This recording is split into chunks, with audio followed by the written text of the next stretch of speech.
Okay, so the corresponding angle to 110 degrees is angle 1. And since those are corresponding, that means angle 1 is equal to 110 degrees. That also means that angle 2 is just going to be the supplement of that angle. Remember, angle 1 plus angle 2 should be equal to 180. So if I already have 110 for angle 1, I'm just going to subtract 110, and that is going to give me the measurement of angle 2, which is 70 degrees. Okay. Here's number 5, and this one's going to be a little bit more to do here.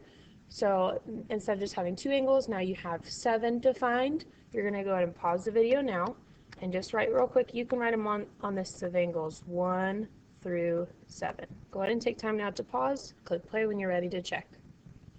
Okay, so I'm going to draw my angle measurements right on here. I know that 75 matches with 6, so I know 6 is also going to be 75. Remember we also talked about a while ago in chapter 7 about vertical angles, and vertical angles are equal.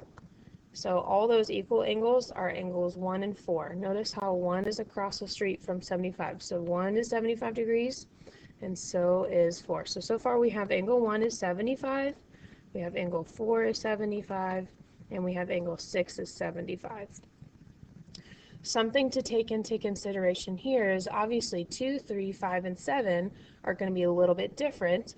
And notice if we go back to just where we originally started, angle 2 and 75 degrees make 180 degrees.